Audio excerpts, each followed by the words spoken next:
Coming up on the Health Feast. Our system is built around reaction. It's built around waiting until the number is high, the blood pressure is high, and then reacting to it.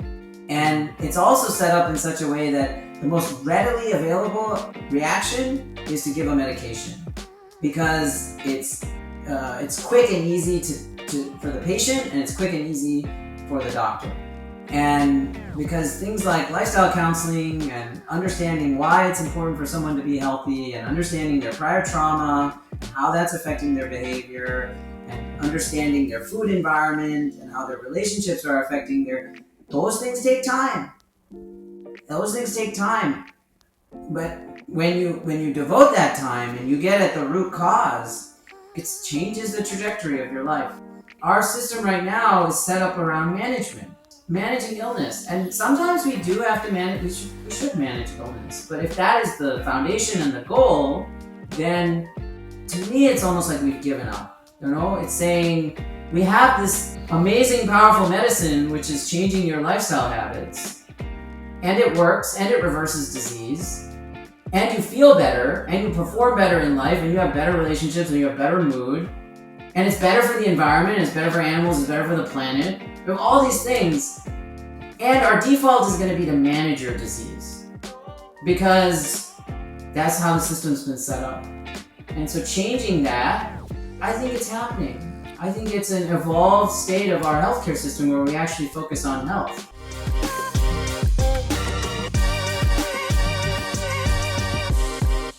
So let's do this. Let's do our conversation.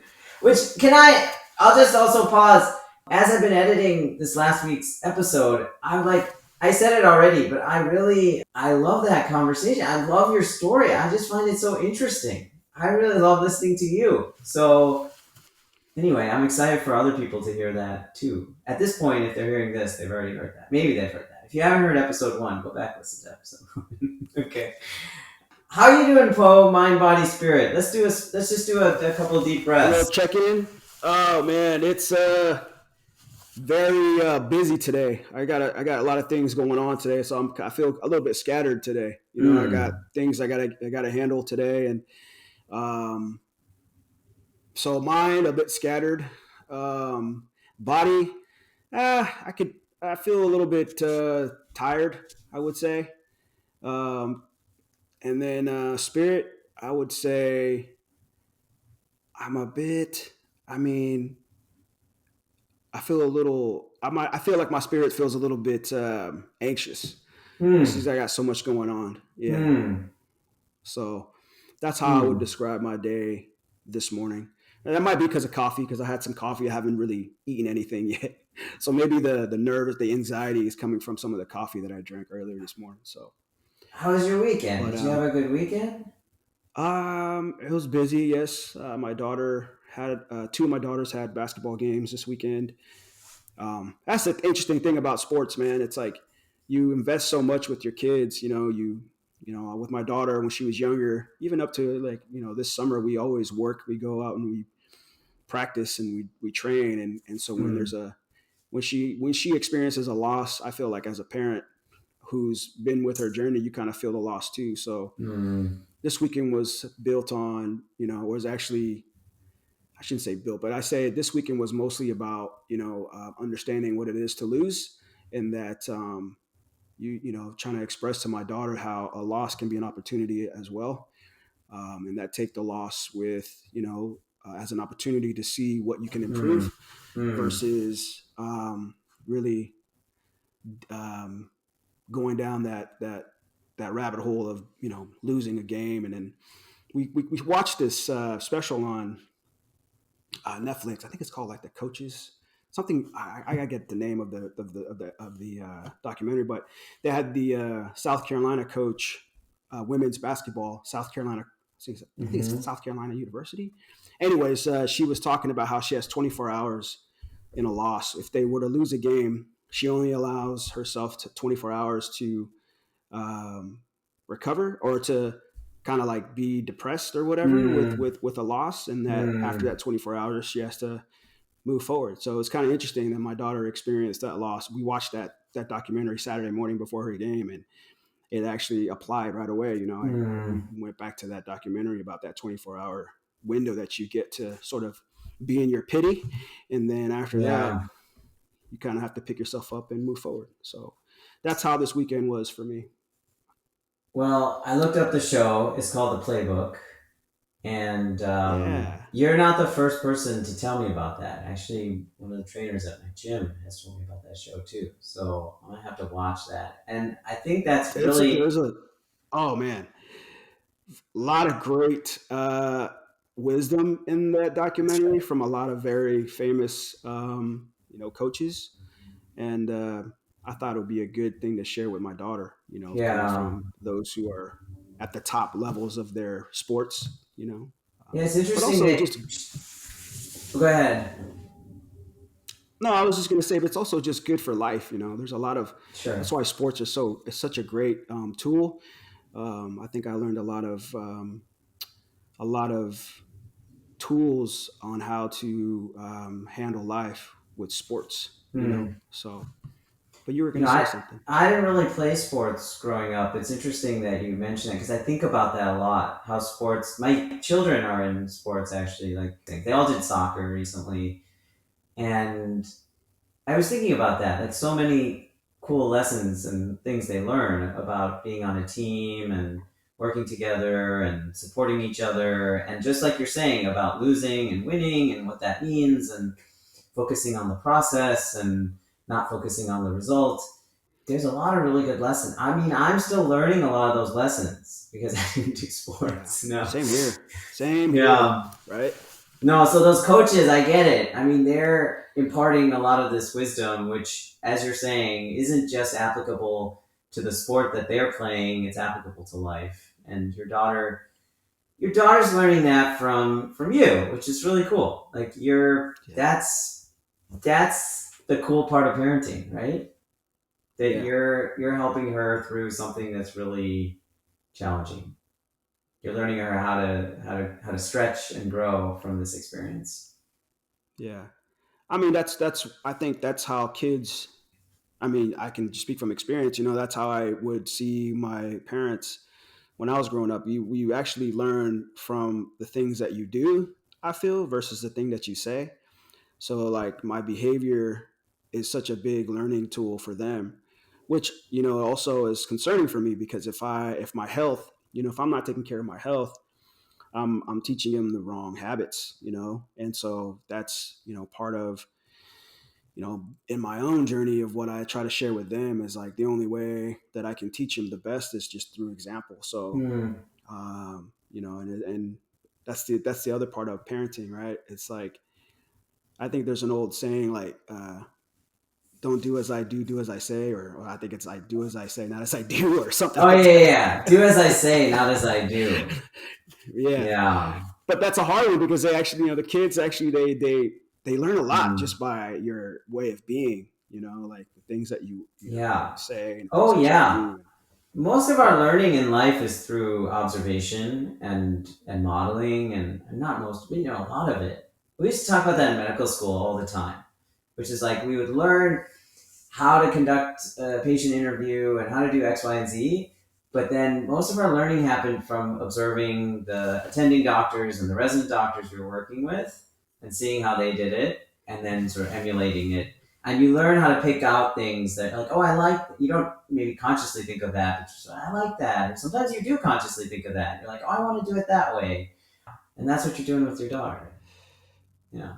I mean, that's it. I was going to ask you, Dr. Rock, about that. Like, even when it comes to behaviors, I think as a physician, do you notice? Can you tell when you have, let's say, you have as like a young person in your office, and they're talking about what conditions they're dealing with now?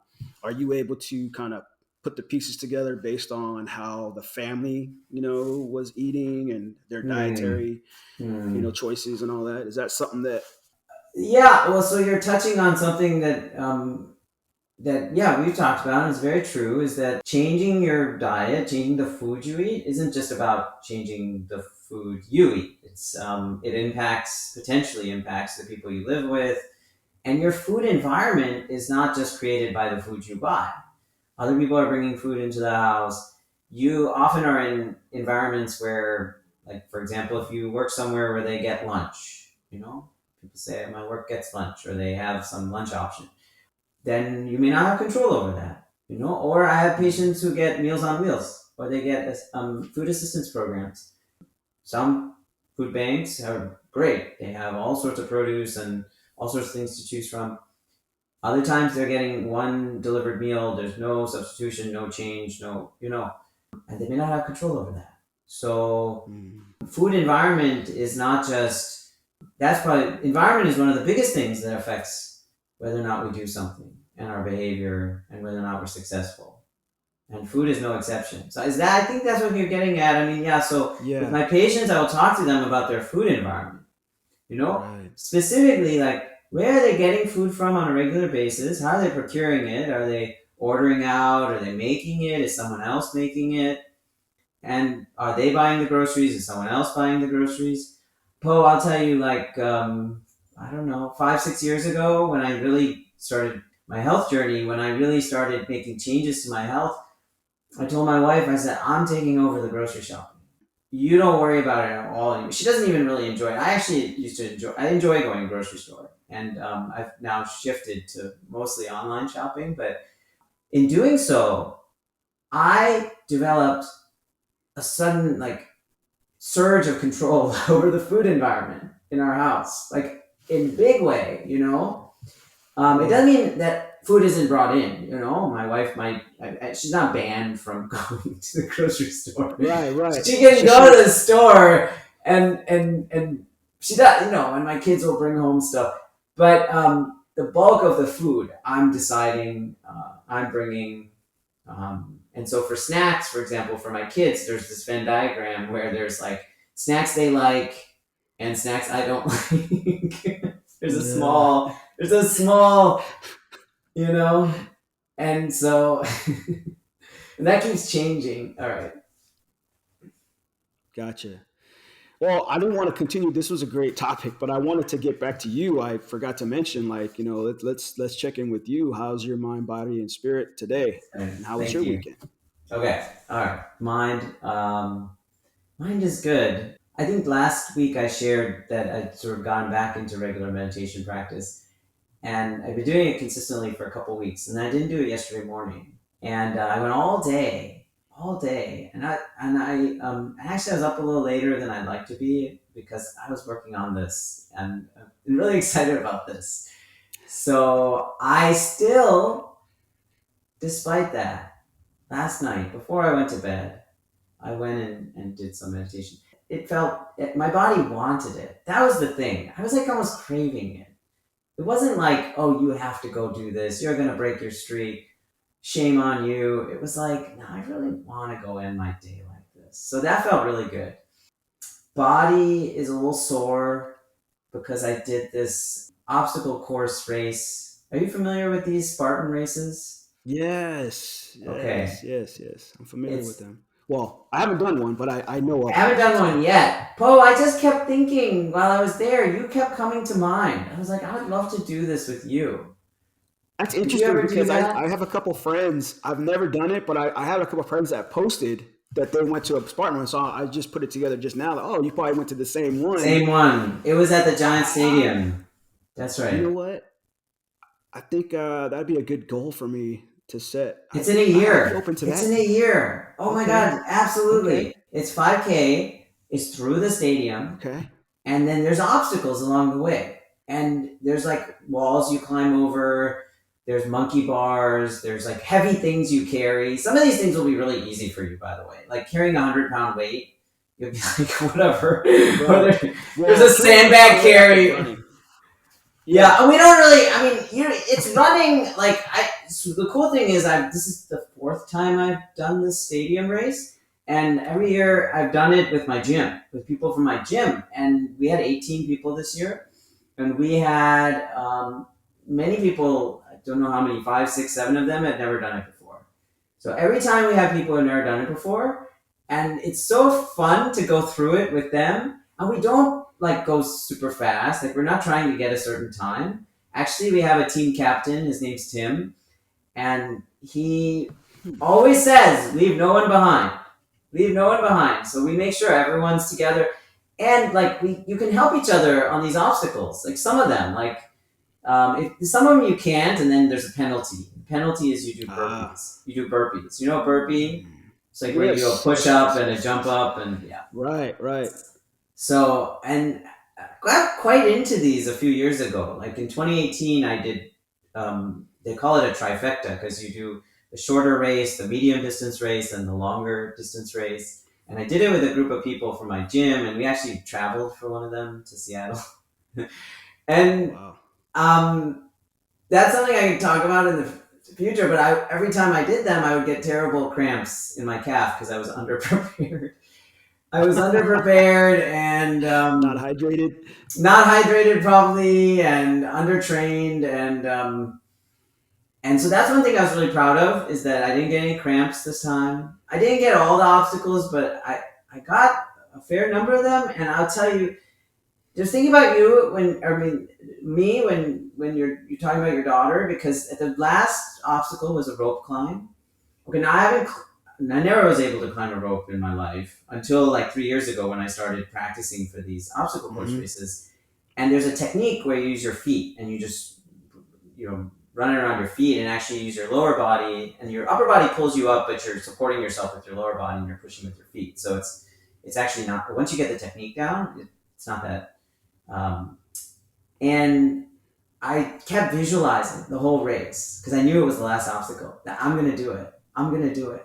I'm gonna climb up. I'm gonna climb up. I haven't done it in so long, but I was visualizing with my feet. I was like, I'm gonna do it. I know I can do this. And I even gave, and I never do things like this, but I gave my friend my phone and I said, I want you to record me on this. The Oh, so you lap. got some footage of it? I got some footage. Oh, that's Someone should, awesome. someone should record me on this because I was like, I visualized it. There's a bell up top. I'm gonna Yeah. ring the bell. So I go ahead and I try, and first time I try a couple times. You're not even supposed to do that, but there. First time I try, like the foot situation is terrible. My feet are just dangling, Your feet technique? Yeah. and so the second time is a little better.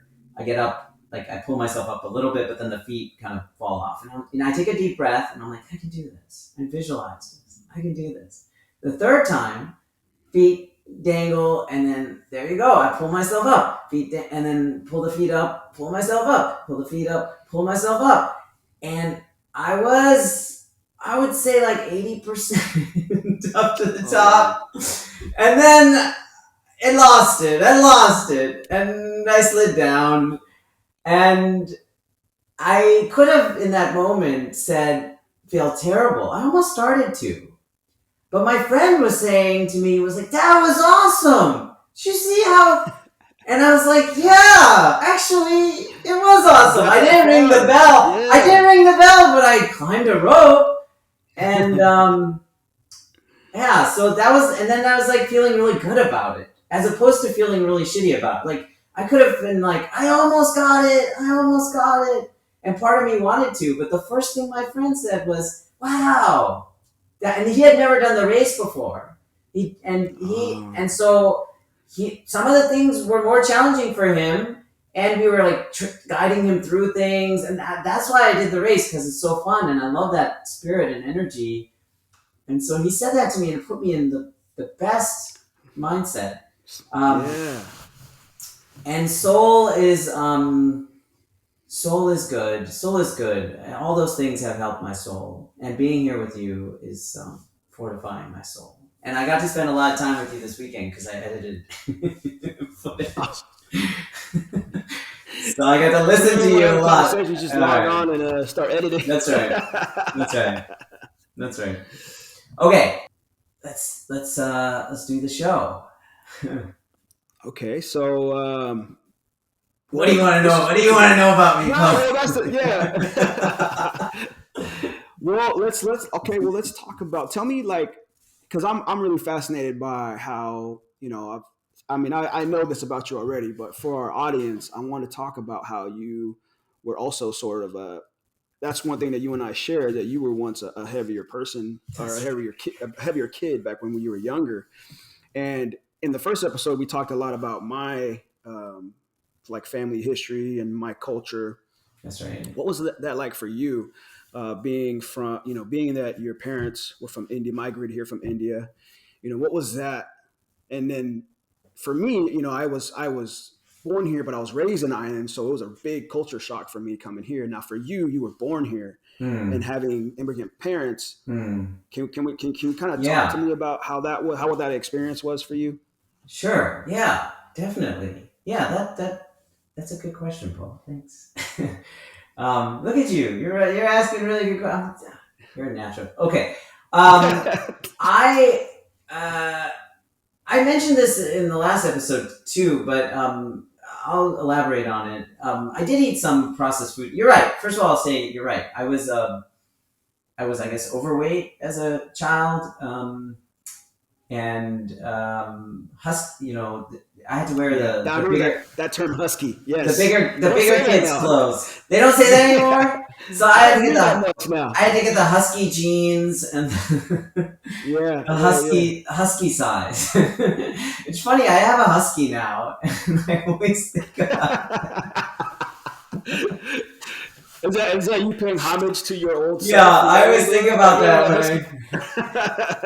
when and why so there's a so that I was overweight as a child. Not like I don't think I well anyway I was overweight as a child and probably went through periods where I weighed a little less, a little more, like in high school. Was this young rock like back in, like, how old were you in reference, like, because I really wanted to talk about how, like, I really wanted to ask you about how your parents overweight, were they That's normal right. Oh, size, okay, that's right. like, because that to me was a big in my story, in my journey. I noticed that a lot of my relatives were of bigger size, so I felt that was Hmm. considered normal. I mean, I didn't, not until I started learning about health that I started realizing, like, oh wow, this is To answer your not the question, healthiest. yeah, no, my parents they came from India. Yeah. They Indian food. It's interesting because it's a lot of it is vegetable focused. So you Mm. think like actually, oh, Indian food is super healthy, and there's a lot of like indulgences. There's a lot of fried food. There's a lot of oil, and there's a lot of sugar. Um, I would say my mom though has always been somewhat health conscious. Like Oh, that's she awesome. wasn't like the super healthiest, but she always made sure, for example, we ate some salad, like some, and it was ice. Vegetables. Yeah, some vegetables, carrots, lettuce, tomatoes. Like it was very cucumbers. It was like a very like generic, but she would give us a bowl of that every night for dinner, before dinner. And my dad, all of us ate that, and she cooked a lot of vegetables. Um, and my taste sort of, I grew up in the United States, like you said. I grew up outside of Chicago, and my taste really grew up in that food environment. So some days my mom would pack me lunch, but some days I would have school lunch, and I would have whatever they had, tacos, cheese pizza, and that food is just highly palatable. Of course, I had McDonald's, I had Taco Bell, I had Burger King, I had KFC, I had all these things. So I was Kentucky Fried Chicken back then, and I love those things. But my parents didn't let me eat that stuff all the time. But yeah, maybe like once a week we would get some food from like either pizza or fast food or something like that. And then processed food, like I was mentioning this in our episode. I do believe that immigrants, when they come here, at least maybe not now because you can get processed food everywhere, but back then, like in India, you didn't really get those processed foods.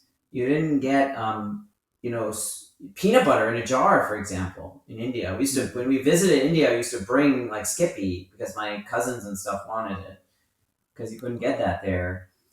And when they moved here, all these things are super convenient. And as I said last time, like you give it to the children, and the children are like, "We love this." So Yeah. they didn't give us a preponderance of it, but also my mom and I will reflect now these days. Like she's like, no one told us that pediatrician wasn't telling us that sugar is bad for you. Like literally, like that wasn't a message.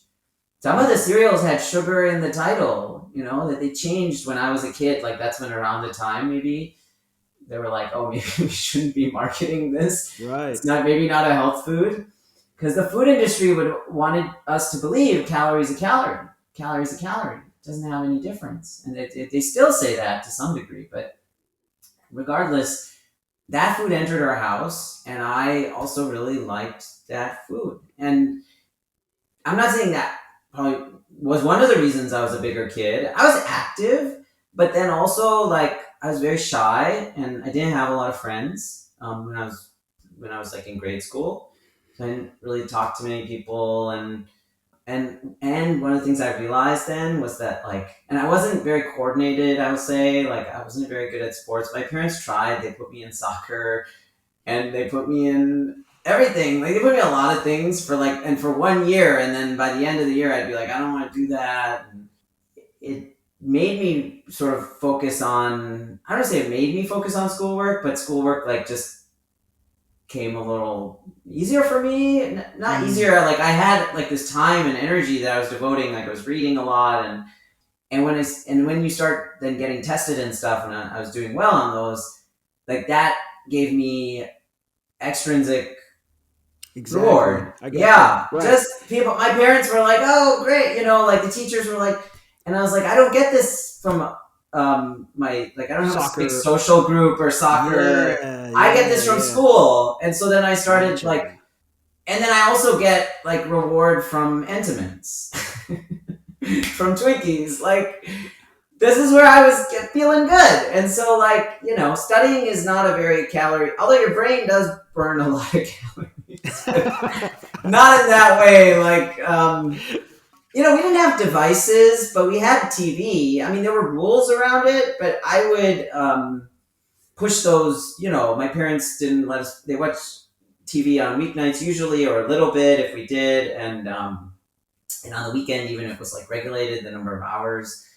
But we had this small black and white television set in like in an extra room in the house that nobody used, and nobody used that television set, but it worked and it had an antenna.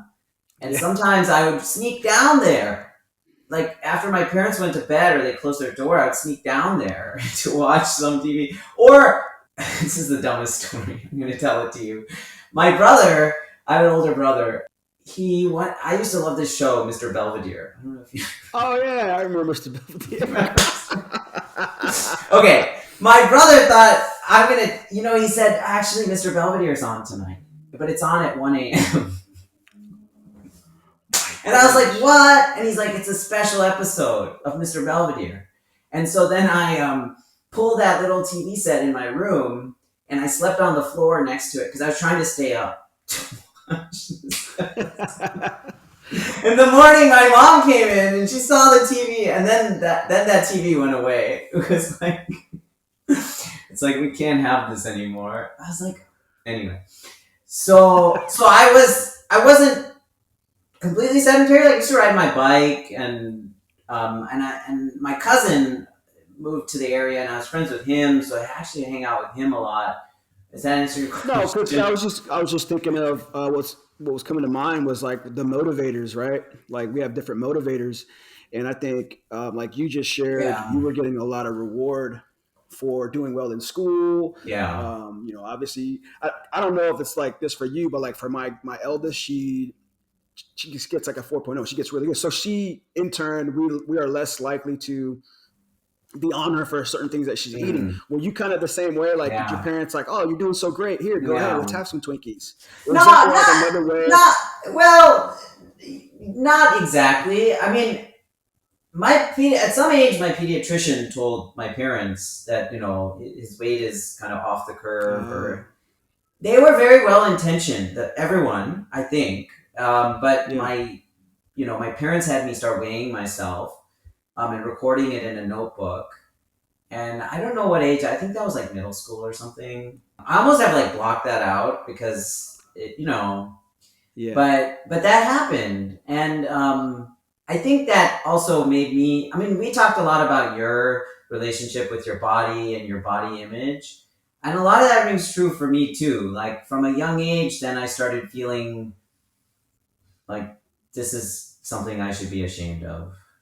Mm. Um, this excess weight is like undesirable, and I also, the pediatrician was like, he has excess weight, but didn't say like you should eat more fruits and veg. Like I don't recall that conversation about like how diet could have a profound impact on my health and my weight and things like that, and that we could do it in a way that was maybe fun and enjoyable. Like that wasn't. It was just sort of like lose. I mean, I had the same experience as an adult when I went to go see my doctor in 2015, 2016, 2015, and my weight was such that I was now in the obesity range. Mm. And he told me that he said, "You have obesity." He didn't even say that. Yeah, that's how you should say it. He said, "You're obese," right? Which is a lot of times in the medical community, we use that. We use conditions and disease states like to define the person, which is, to be honest, kind of messed up. Like you're diabetic. Gotcha. You're no, that's not you. That's something you have because of your environment That's and right. your. So, anyways, you're Gotcha. obese, and he also took my weight circumference, and it was an obesity range. Anyway, he didn't tell me how to. He said you need to lose weight. You should eat healthier and exercise, and not how to do that or what. But that I had that experience as a growing up, and then I started. I mean, I was wondering this about myself actually. At what age did I start thinking like, oh, I should diet or I should. Um, That was um, actually going to be one of my questions. Was at what point did you become aware of like, hmm, okay, I need this? Because you asked me the same question, and I was really trying to dig deeper. Like, man, when did that come into my awareness that I was unhealthy and that I needed to start becoming healthy? So I would yeah. say, do you recall that time Well, frame? not maybe around this time, middle school, because it was coming from my doctor and then my parents. But I mean, even we're raised in an environment where that is so pervasive, right? Like everybody is all the TV advertisements, Jenny Craig, Weight Watchers, like weight loss, and then just like you were saying, like these shows, Biggest Loser, like you're constantly bombarded around us with like both this is desirable, like you should lose weight, and also like here are the ways you do it. You could do this. You can. I remember, and I think they still sell them, Slim Fast shakes, right? That you would buy at the store.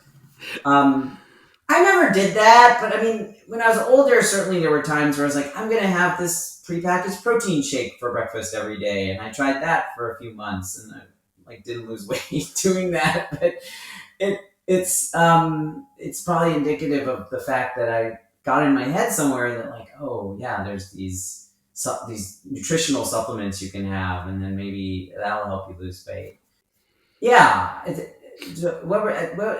lost lost our No, train. we were just no, yeah, we were just talking about. I was asking you, when did it Oh, what become in age your did it? Yeah, awareness? what age? Yeah, did Yeah, you really I'd start say. thinking like, And then I became like conscious of my, when you're in middle school and you're like turning, adolescent, teenager, yeah, you sort of start to become more conscious of your body. And I was super awkward. Like my mom, she didn't want me to shave. So mom, if you're listening to this, I think I've told you this before. So she like, because I was the youngest, and she kept saying, no, you're not ready to shave, not ready to shave. So we have pictures of 13 where I have all this peach fuzz, all this peach fuzz. And then I also have, I have a unibrow. I'm just going to be completely open and honest about that. And back then I didn't, now I just tweeze it periodically. yeah. It's not a big deal. It doesn't grow like very robust, like fast. Back then I didn't. So, so I can find my school picture, God, from middle school. It's like, and I was like a husky. So Yeah.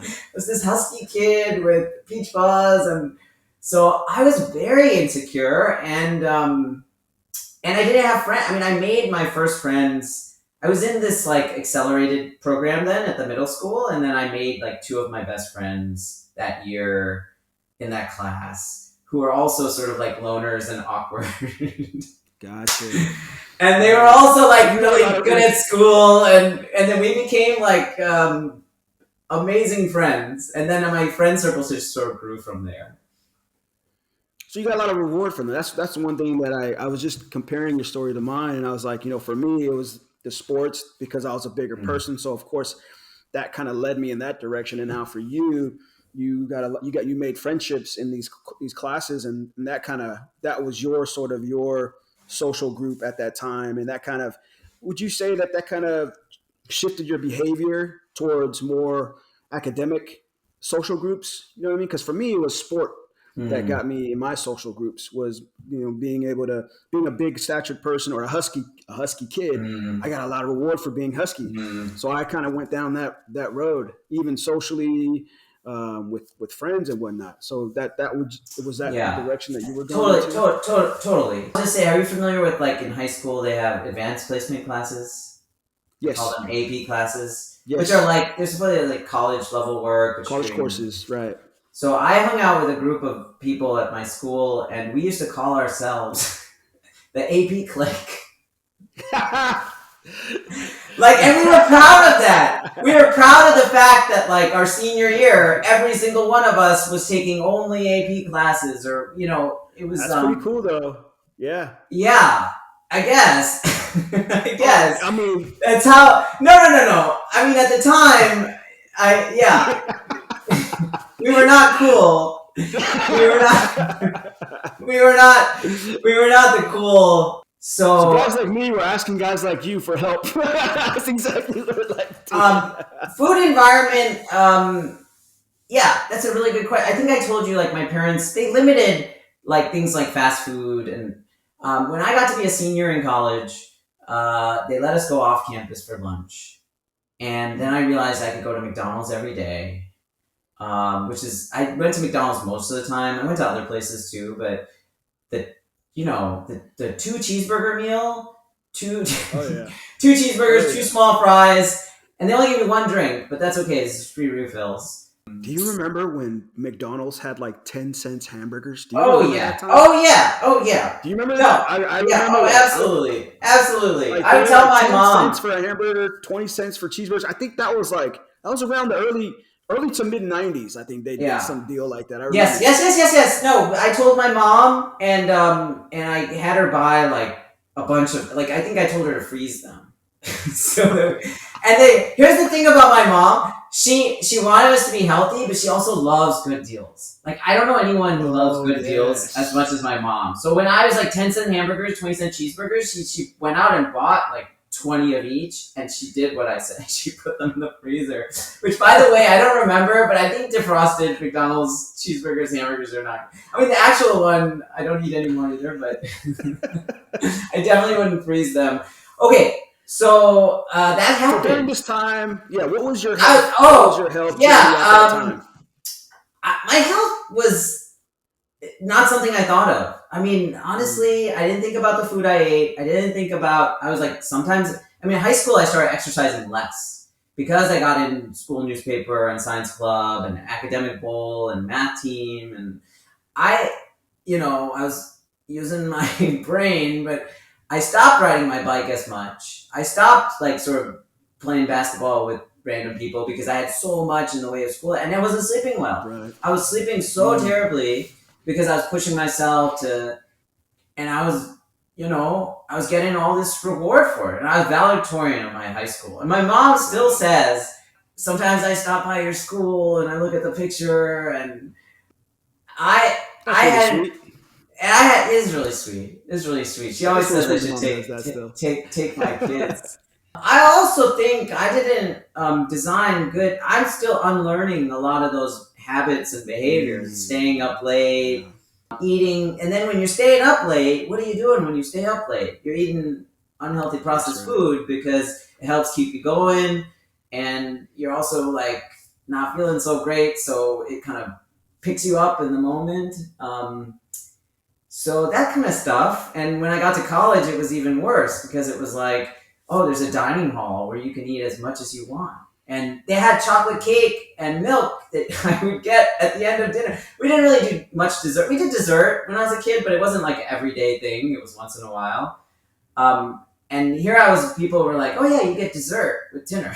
After every meal. After Yeah. every meal, I would get this chocolate cake. because they say that. They say a freshman 15 pounds. I mean, I probably gained 25, 30 pounds my freshman year. Wow. And not that I was like, I mean, yeah, I think when I left high school, I was like, slightly overweight, and then I became more overweight, and then it kind of waxed and wanes. Now, here's one thing I reflect back on, which is crazy to me, but I didn't realize it at the time. When I was a junior in high school, I went abroad for 4 months to Costa Rica. And when I went abroad, I decided I was going to be vegan for that 4 months. Okay? I was already vegetarian. Actually, for my second, third, and fourth year of college, and half of my freshman year, I was vegetarian. Not for health reasons. I became a vegetarian when I was a freshman in high school after my grandfather died. My grandfather died, and my grandfather, my mother's father, he lived with my uncle very close by to us. I knew him my whole life. I don't even say I was very close to him, to be honest, but it was just, he was a part of my life. And it was the first time that I had lost a family member. Experience loss. And I was a freshman in college, and I remember I had this big bio exam that Monday, and I found out on like Thursday or Friday. And then I went home that day or the next morning, and I was like really stressed out about I was really sad, and I was really stressed out about the test. And I thought in my head, I was like, wow, this is my first bio midterm, and if I do bad on this, like, I'm gonna fail everything, and I'm not gonna become a doctor, and whatever. I had this story in my head. So then I prayed, actually. I prayed, and I said, I really need help here, and I'm gonna do something to acknowledge how blessed I am. I'm gonna do something hard to acknowledge that. And the thing I came up with was that I was gonna stop eating meat, because I loved meat. I loved it, loved it, loved it, loved it, loved it so much. I loved burgers. I loved chicken, fried chicken, all this stuff I loved. And from that day, I decided I was gonna stop eating meat. And I didn't eat meat all throughout college, and it was hard for me. It was a reminder. It was a constant reminder every time that why am I doing this? That's one of the reasons I decided to do it, because I would struggle, and then I would sort of remind myself. But one can only struggle so much. So I discovered like Morningstar Farms and Boca and like all these fake processed meats. And if you go to my college dorm room, like in the fridge, I had a microwave and a fridge, like I had all that stuff. I had all this fake whatever, and they didn't have that stuff as much in the dining halls yet, but I made sure. So I ate a lot of processed food. I ate a lot of cheese. Like cheese pizza is vegetarian, right? And I would eat eggs. I got a question. So I just want to go back to your grandfather passing. Was it like a sacrifice, like for you? It was like a sacrifice. It was like sacrificing eating meat to sort of to honor your grandfather. And I did the mindset at the time. Yeah, and here's the other thing, bro. On that Monday, I took that exam, and I got an almost perfect score, which I studied on the flight. I studied on the flight back, because on the flight there, I was just too. So I took a flight back on Sunday, and then I stayed up really late, because that's what I used to do. I used to like very frequently pull all-nighters, and and at this point I stopped. Is that the standard to be a doctor? Is that the standard that everybody kind of, or is that the pressure that you put on yourself? Like, was that something that you did for yourself, or was it like becoming a doctor? That's part of the standards. You gotta be up late.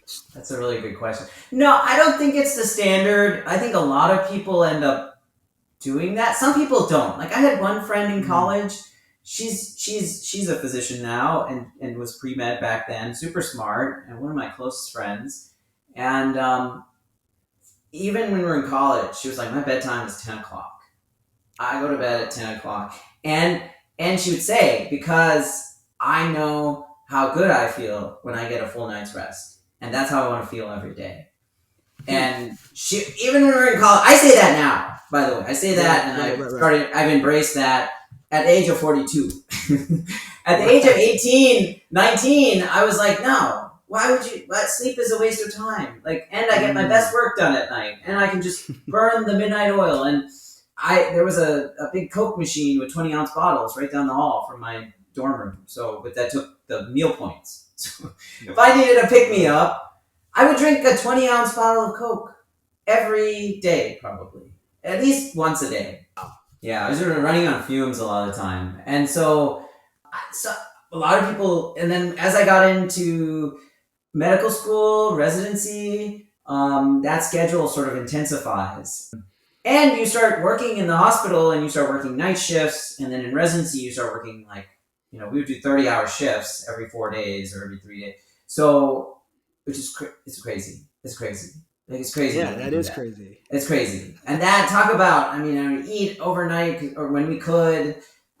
All sorts of So can I ask you this? Let's take a pause right here. I want to know because you're describing like this all gas, no brakes lifestyle at this time, right?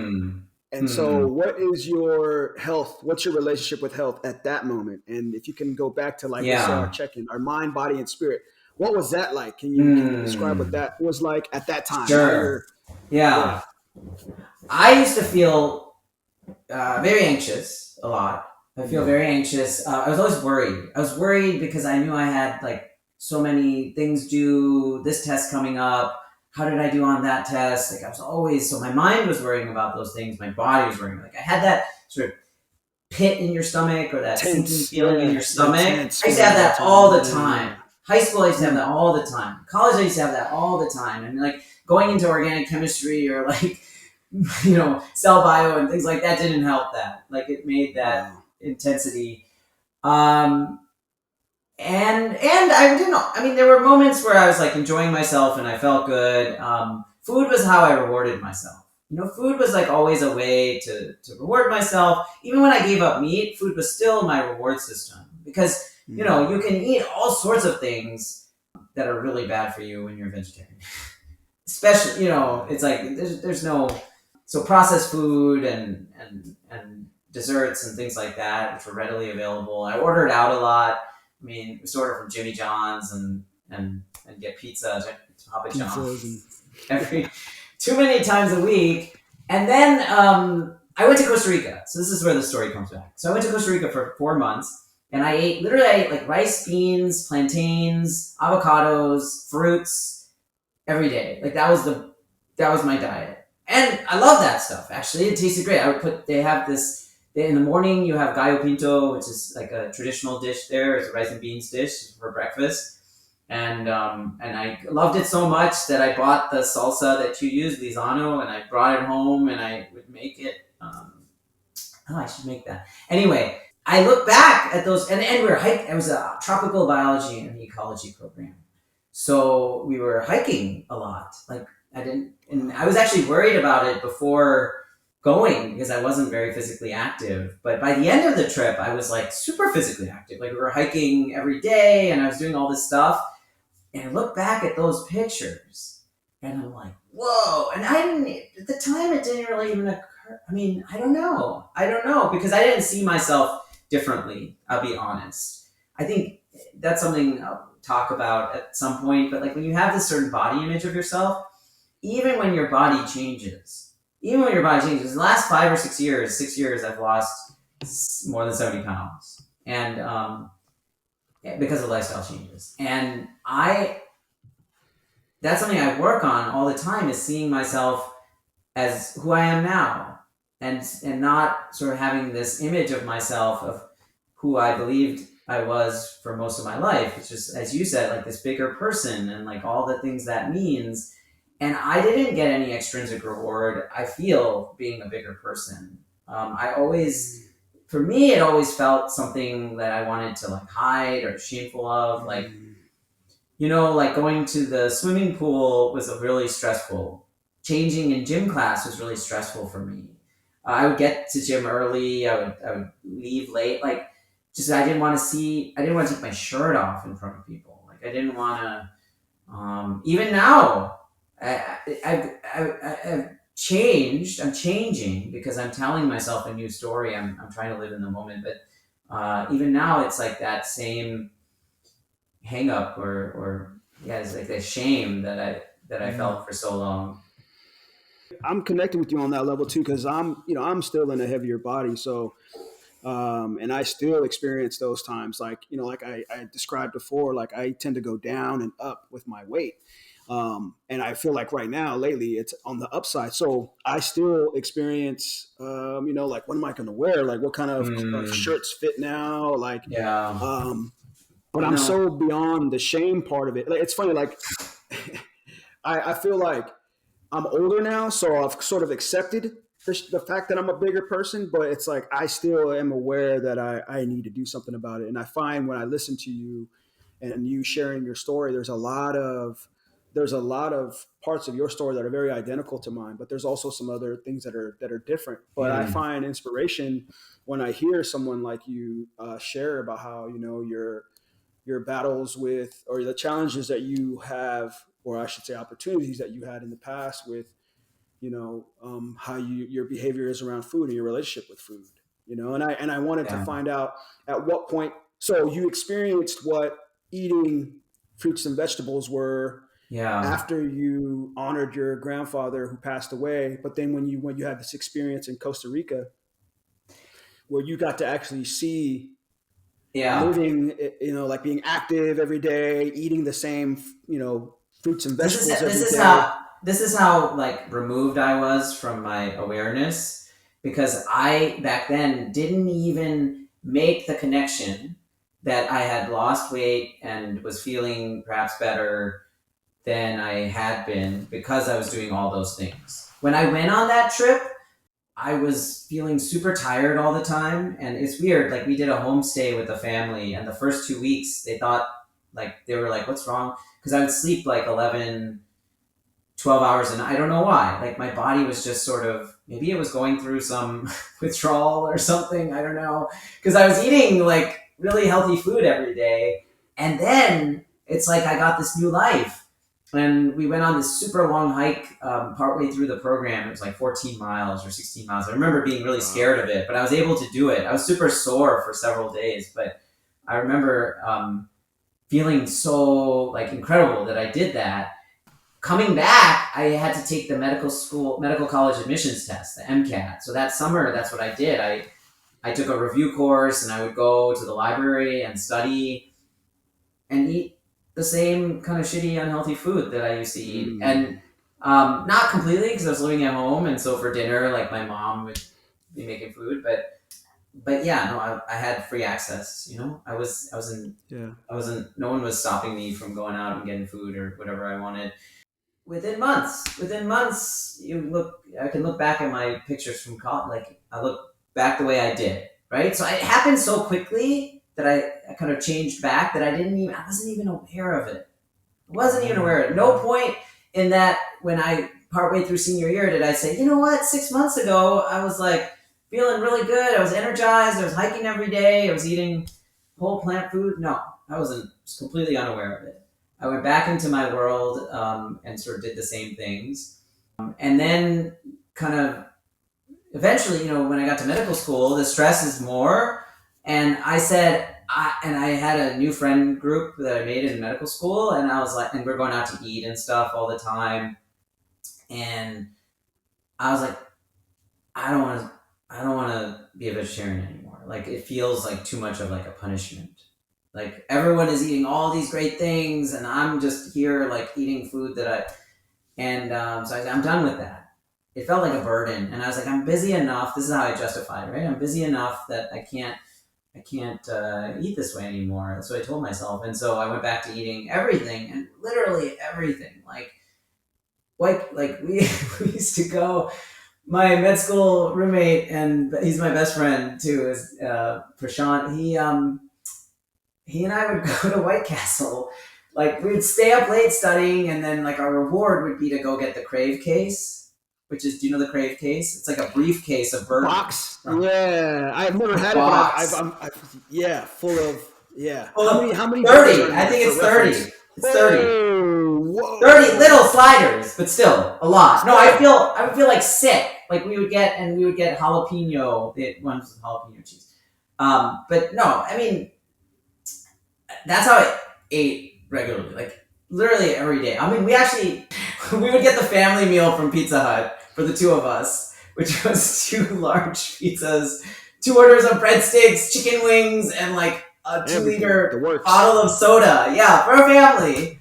I wouldn't eat it in one sitting, but it would be there. You know, like that's okay. That would Yeah. be like my meals for the next 2 or 3 days. Like that's I did that, and it was a very stressful environment. Very medical school is when I learned through like taking this, psychiatry rotation, or that I was like, oh, I have depression.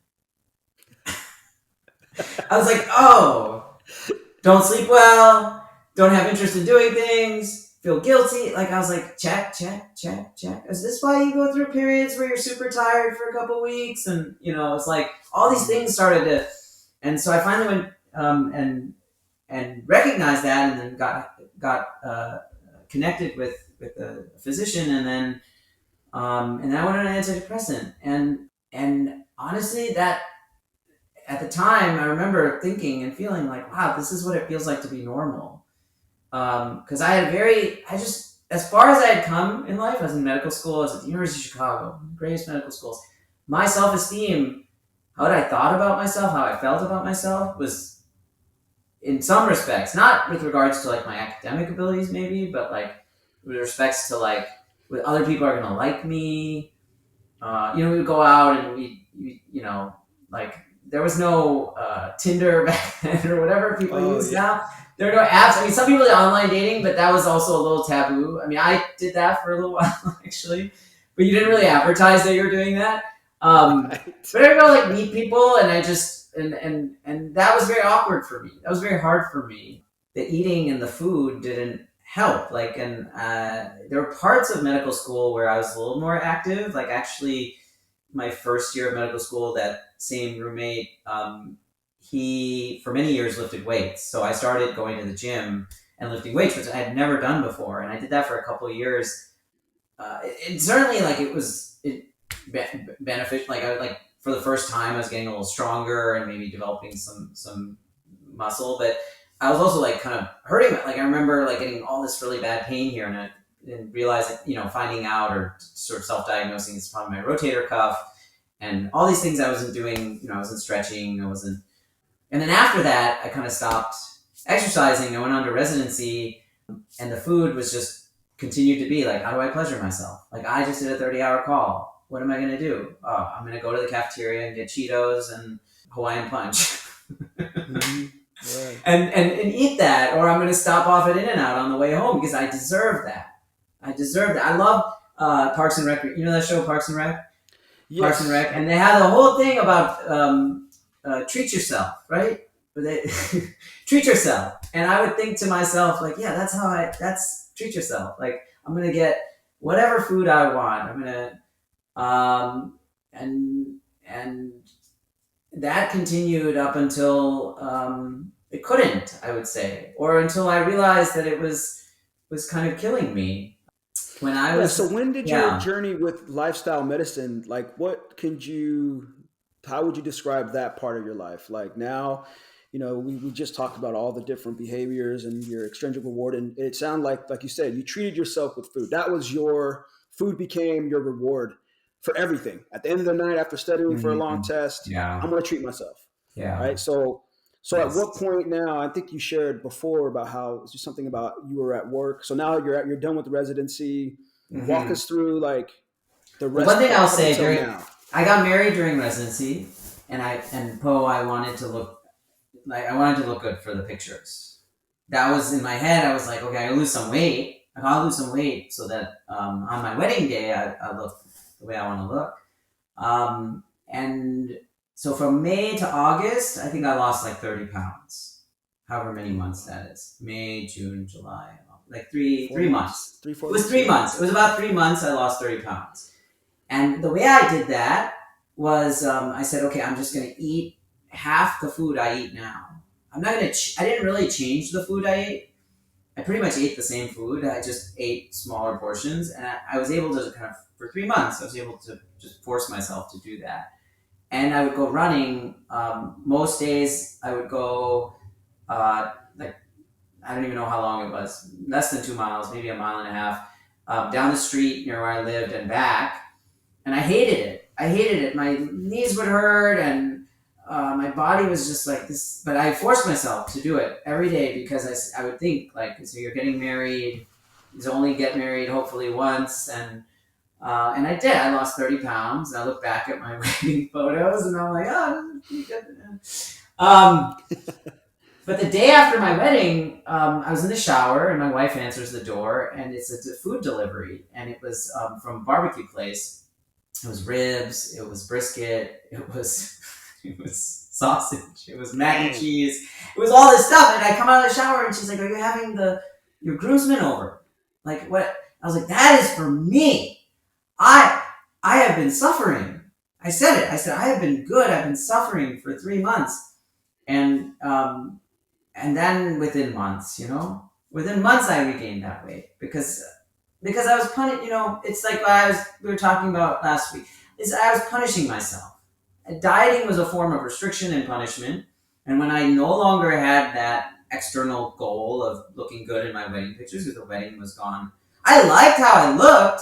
I liked that I was wearing different clothes that fit better, and I liked all these things, but I didn't make the connection that because the way I got there was through deprivation and restriction and punishment. And I was like, I can't. I was in residency. I was like, how I can't. The last 3 months were hard enough. Like, how could I continue doing that? So that just continued. That just continued. It continued. And I got a job after residency. It continued. We had children. My daughter in 2011. And then that continued. And then I had a second son, and then I had a third son. And when I had the third son, my inclination was to go to the doctor. And the reason I was thinking that was because I started becoming sort of more aware of my health. I started thinking more about my choices. And to tell you sort of why that is would be to tell you, I think, probably the most important piece of why I set myself on a different path in life. And that was, as all this was going on, I mentioned I had depression, and I was on medication, but medication sometimes would work. Sometimes I would go through periods where medication was adjusted, and I was working in the hospital. I was working as a hospital doctor. So right out of residency, I took a job as a hospitalist. Hospice, you take care of adult patients as adult hospitalists, you take care of adult patients who have to get admitted to the hospital. So they're admitted for something like pneumonia or some infection or some bad fall or something like that. That's a very stressful environment. I dealt with that stress with the way I always dealt with stress, right? So food became, and in fact, in the hospital, they buy the doctors lunches, they'll get pizza and Thai food and Chinese food and things like this. Very comforting. And I would eat that stuff every day. I remember like a colleague who would bring her lunch every day. And she would make like a sandwich on sprouted green bread and bring a little salad. And when I started, I was like, why would you do that?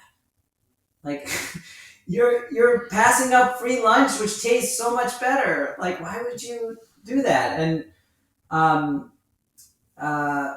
my mood and my temperament was such that I was very reactive. I was reactive in general. I tried not to be at work, obviously. I was trying to be collegial, and I needed to be certainly with patients and things like that.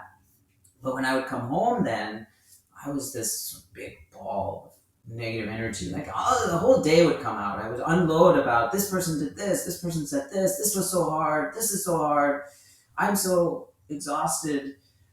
And my wife said to me, once she told me that, she said, I know this is going to be hard for you, but I just feel like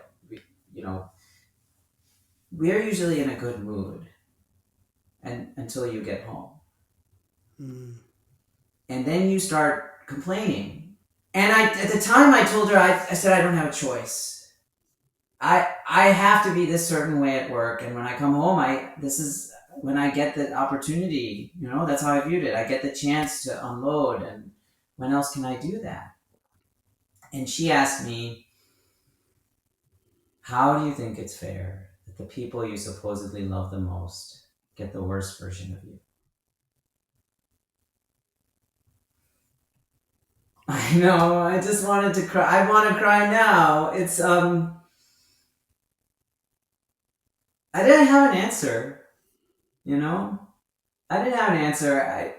It certainly was like this message from within her, and also I'd say the universe telling me like, what is going on in your life? You have worked so hard, and all the things you never thought were possible when you were younger. Seriously, I would think like to have a wonderful wife and children. Those are things I want, but those aren't going to happen for me. Like, who would want to marry me? I used to think that all these things have come true in your life, and yet you're so unhappy. What, and then I went to, because I didn't know what to do. I really didn't know what to do. I asked for help. I asked God, I asked the universe for help.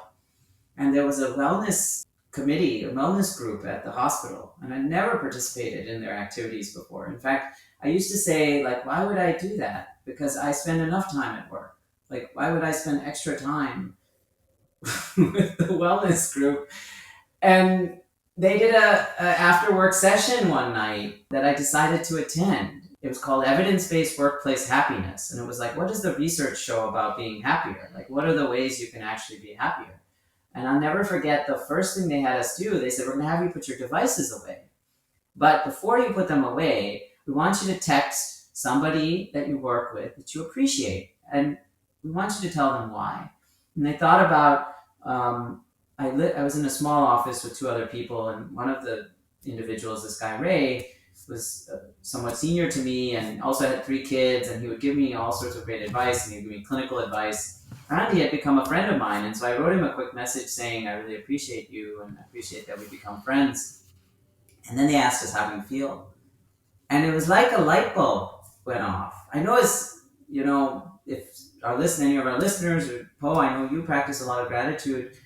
That was not a regular practice for me. And just in the moment to ask us how you feel, and I said, I feel better. I feel better. I actually feel better. And then I became very curious in that moment. I said, what else are they going to do? It was a 2-hour session. What else are they going to teach us? And they talked about mindfulness meditation. And they talked about how you can cultivate awareness. And, I said, what do I have to lose, right? My family is thinks I'm an asshole. And I'm just going to give this a go. And there was a little bit of troubleshooting, but I realized the best place to do it was in my car. Because I tried doing it in the morning. I wasn't getting up very early, so I was trying to get up a little earlier, and that was hard for me. And also my kids were just running it. I was doing it in my closet, and they were coming in, and it didn't. And then I tried doing it at night before I sleep, and I was so exhausted all the time I would just fall asleep, which is fine, but I don't know if it was having the desired, I don't know what the desired effect was. Back then I didn't know what the desired effect was, but I just knew it was hard to be consistent. So I started doing it in my car. It ended up being the awesome place because I would release the day. I used the Headspace app, and I would do 10 minutes a day, and it was just. And when I first started doing it, the first several weeks, I would just be so uncomfortable. I'd be like, why am I doing this?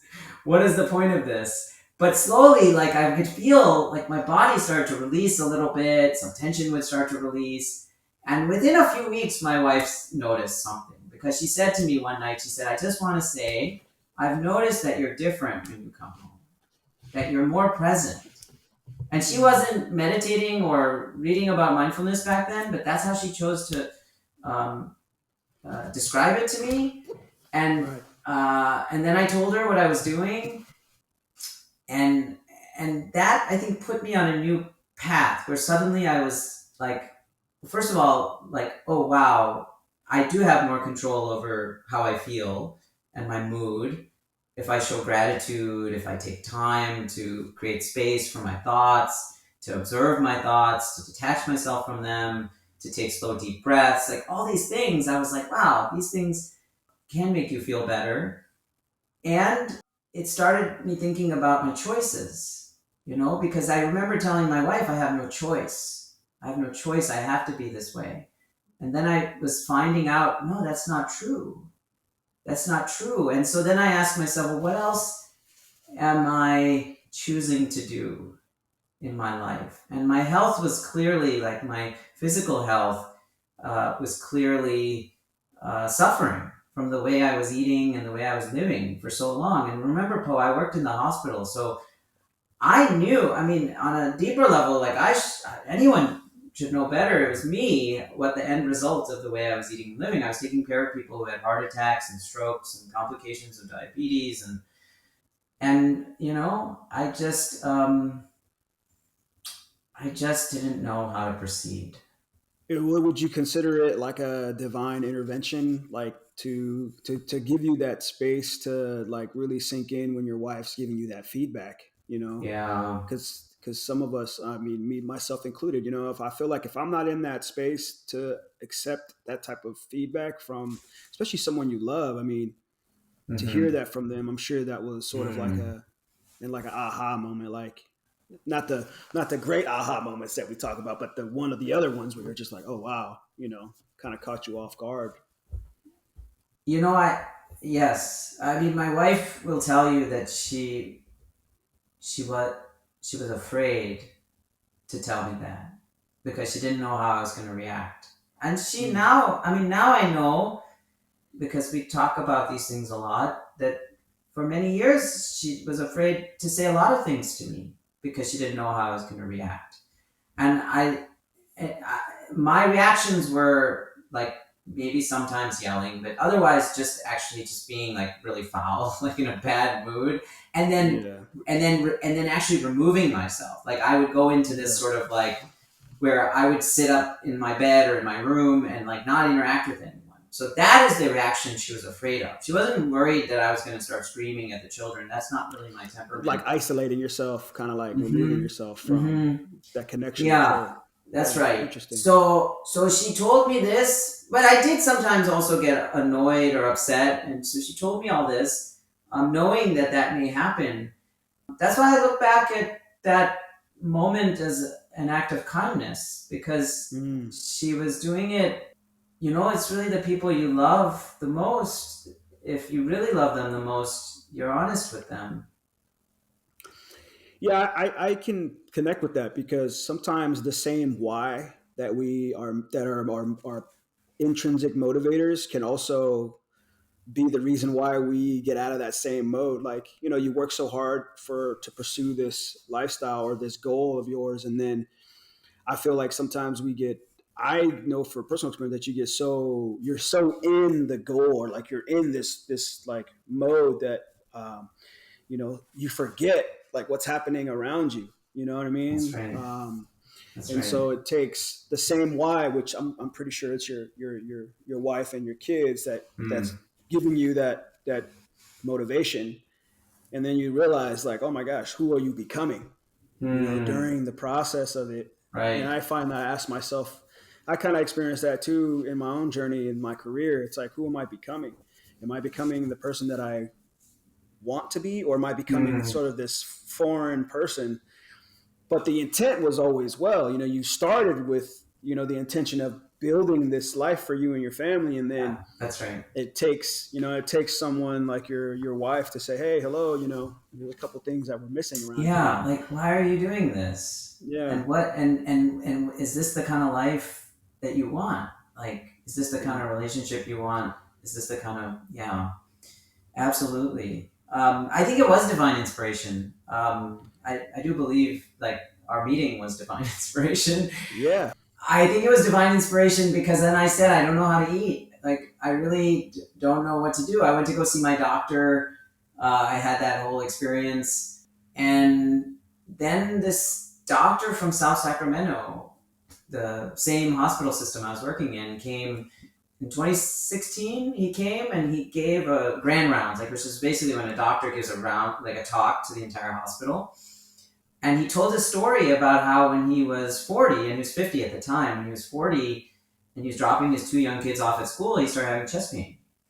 And he drove himself to his emergency room, and they did an angiogram where they go into the heart and they found blockages, and they needed to put 2 stents to open the blockages. And nobody talked to him about how he should eat or, his lifestyle. He took it on himself. He went on the American Heart Association diet, which kind of encourages lean meat and olive oil and fruits and vegetables and things like that. He started exercising more. He was going to the gym. And 6 months later, he's 41 and was on the treadmill and started getting chest pain again. He went back to the hospital and they did another procedure and his stents had closed up. And this time he needed bypass surgery. They had to literally, cut his sternum open to bypass the blockages. And so he asked himself, like, what can I do? And is this the life I'm going to have for myself? And what he learned when he did sort of looked into the literature was that we've known for decades, actually, that a diet that consists of whole and processed plant food is this remarkable medicine. Like, it has the ability not just halt, but even reverse heart disease. Our number one killer, it can reverse. And it's very powerful in prevention for not just heart disease, but strokes and diabetes and most types of cancer and dementia and autoimmune diseases. Like, it's that powerful. And so he took it on himself to go to every medical center in our system, across Northern California.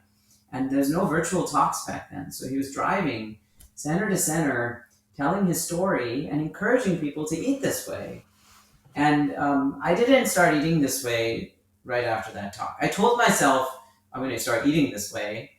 And then very quickly said to myself, that's crazy. Like, I don't think I could do that. And you actually said something very similar when you went to Pivio and they were talking to you about whole food plant-based, and you're like, I can't do this. You're like, Yes. Your initial reaction was like, nobody I know eats this way. Like, how could I eat this way? And I also was thinking, like, how could I eat this way? Like, me. And I had been a vegetarian, and I was like, I don't want to go back to that. Like, that was a form of, like, sacrifice. And, and so I didn't right away start eating that way. But I also was in a headspace now where I was more open. And I said, I'm not the first person who's wanted to eat healthier and has had a hard time with it and has certain foods they really like. And I said, could you? Because I was a vegetarian for a while where I did sometimes make things that were good, like dishes, and like I had ways of cooking things that I'd come up with a little bit with spices. And my mom, my parents are Indian, and she, from a young age, like cooking Indian food with spices. Like, I learned from a very young age that you can make food taste good. In fact, she said that to me in college. She said, you're lucky that you're Indian, like, and vegetarian. And she's like, which doesn't make sense because anyone could be vegetarian and eat Indian food. But she was like, I can't understand what she's saying though. Like, your cultural, your traditional. It's like a cultural norm. Very well. Totally. I decided I was just going to eat that way once a week.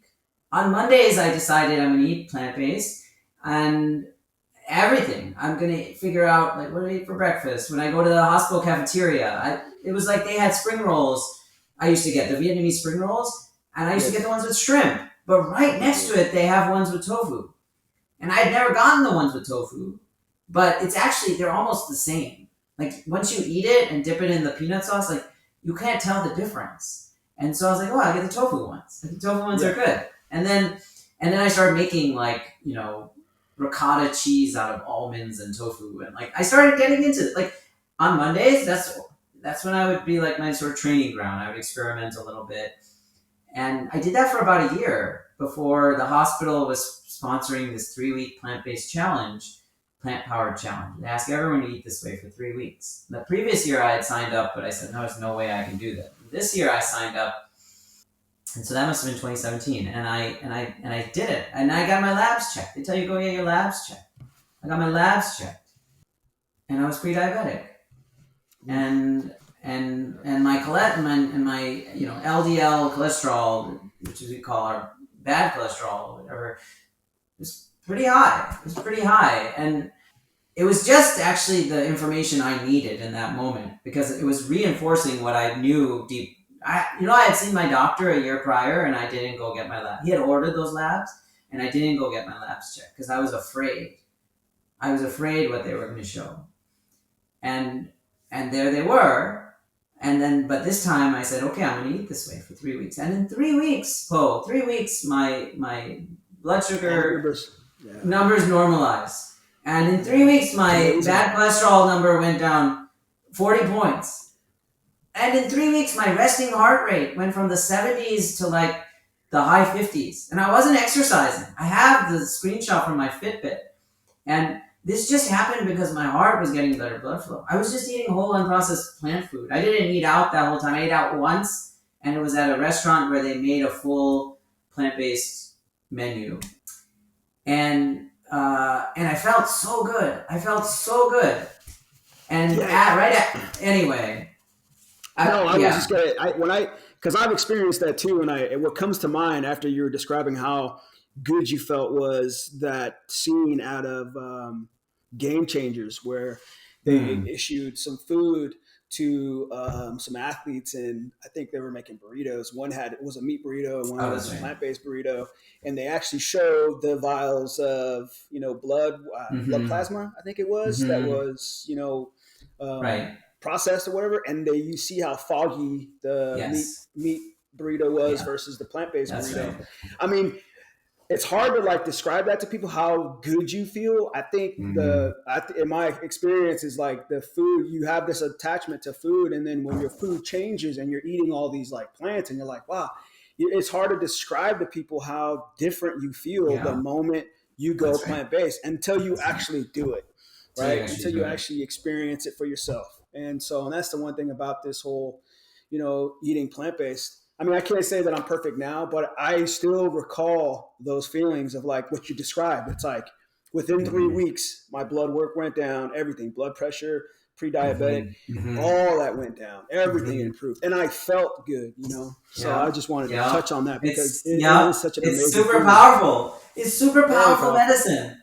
Super powerful medicine. And can I tell you, after those 3 weeks, I was like, okay, and now I'm going to go eat something I want to eat. I went to a steakhouse for my birthday because that's what I always did. My birthday. You're rewarding yourself again for the hard work that you just put in. That's right. I'm being so good.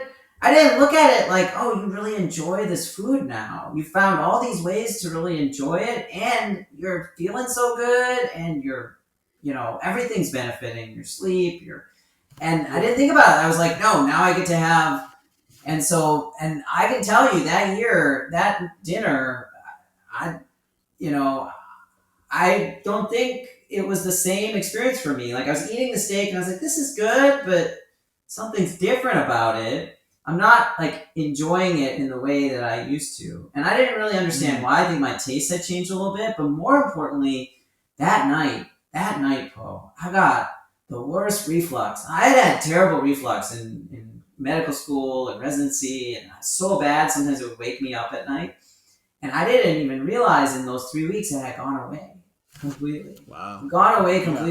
And that night it was so violent. I woke up in the middle of the night and I thought maybe I'm having a heart attack because I couldn't breathe, but it was all this acid coming up. It was my body telling me this, you don't want this food, your body doesn't want this food. It was rejecting it. Honestly, it did, and I didn't get the lesson right away. Probably over the next couple of years, I got the lesson. But increasingly, I started connecting with how food makes you feel. It's not. Yeah, food should taste good. Food should taste great. In fact, food is I would tell my patients all the time. Food is one of the joys of life. I still feel like I treat myself with good food, and it also has the opportunity to make you feel good. That's it. Yeah, well, I was going to say, what's important about having this sustainable is the flavor, right? That's right. Because you could definitely just eat, broccoli and beans, but if you, like you were saying, for it to be sustainable, what I'm learning is that I have to make it taste.